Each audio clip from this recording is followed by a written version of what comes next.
আমরা দেখেছি, আমরা স্পষ্ট করে আজকে বলতেছি, আমরা এর আগে বারবার করে বলেছি, যখনই ডাকসুর কথা তোলা হয়েছে, শিক্ষার্থীরা জোর দাবি জানিয়েছে, তখনই নির্বাচন কমিশন কিংবা বিশ্ববিদ্যালয় প্রশাসনের পক্ষ থেকে বলা হচ্ছে যে আর একটু সময় নেওয়া দরকার। কারণ ছাত্র দল নাকি তাদের থেকে সময় চেয়েছে। ছাত্র দল নাকি সরাসরি গিয়ে বলেছে যে আমরা যদি হলে থাকতে পারি নাই, আমাদের একটু সময় দেন, আমরা একটু গুছিয়ে নিই।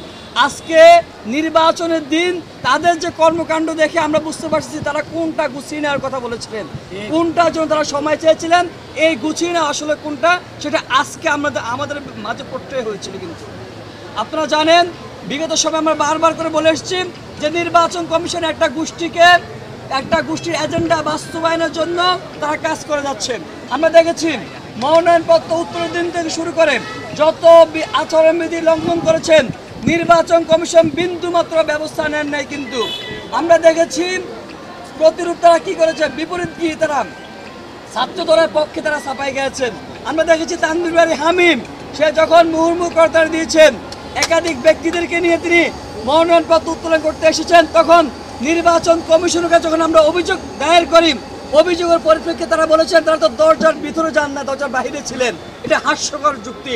আমরা দেখেছি যে হুটহাট করে আমাদের মনোনয়নপত্র উত্তোলনের দিন যখন সময় শেষ হয়ে গিয়েছিল, কারোর সাথে যোগাযোগ না করে শুধুমাত্র ছাত্র দলকে সুযোগ দেওয়ার জন্য নির্বাচন কমিশন রাতে 9:30টার দিকে তারা একদিন সময় বাড়িয়ে দিয়েছিল।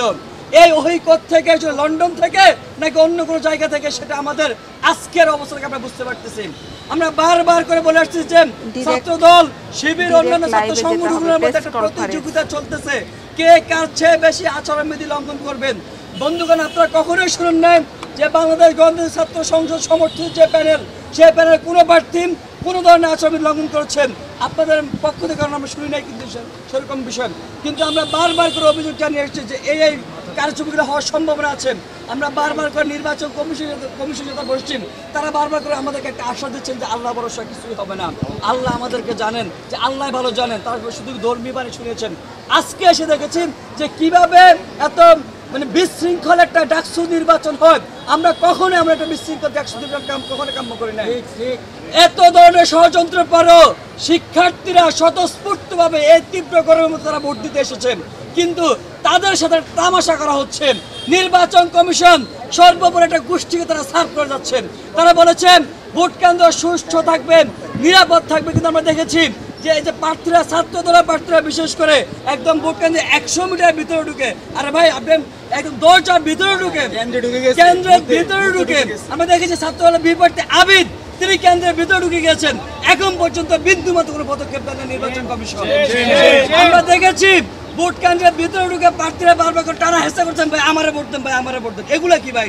এই যে পরিস্থিতি তৈরি হচ্ছে, আমি রাব্বানি স্যারকে বলছিলাম যে স্যার এমন পরিস্থিতি তৈরি হচ্ছে, আপনাদের লোকবল কোথায়, আপনারা কোথায়? বলছেন না কোনো কিছু নেই, আমি তো এখানে আসছি। আমি তো আছি, আপনি কই? বলছেন আমি আসতে যেতে লেট হবে, দেখো।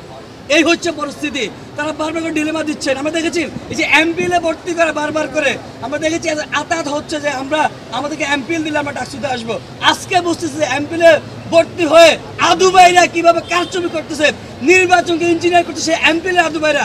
আজকে আমরা বুঝতেছি কেন এমপিএল চাচ্ছে নির্বাচন কমিশন, কেন এমপিএল চেয়েছিল ছাত্র দল, কেন চেয়েছিল বয়সের সময়সীমা উঠিয়ে দেওয়া, সেটা কার সাথে যোগাযোগ করে দিয়েছিল। আজকে সব কিছু একদম স্পষ্ট হয়ে যাচ্ছে। আপনি দেখেছেন এই যে বয়সের সময়সীমা তুলে দিয়ে যাদেরকে ভোটার তালিকা অ্যানালিস্ট করা হয়েছিল, তারাই আজকে মূলত এই ভোট কেন্দ্র ইঞ্জিনিয়ারিং করতেছে। নির্বাচন কমিশন কিংবা বিশ্ববিদ্যালয় প্রশাসন শুধুমাত্র নীরব দর্শকের ভূমিকা পালন করতেছেন। আমরা এত অভিযোগ করতেছি, নিয়ম শৃঙ্খলা বিন্দুমাত্র বাড়ায় নাই, কেউ নিয়ম শৃঙ্খলা মানতেছেন না।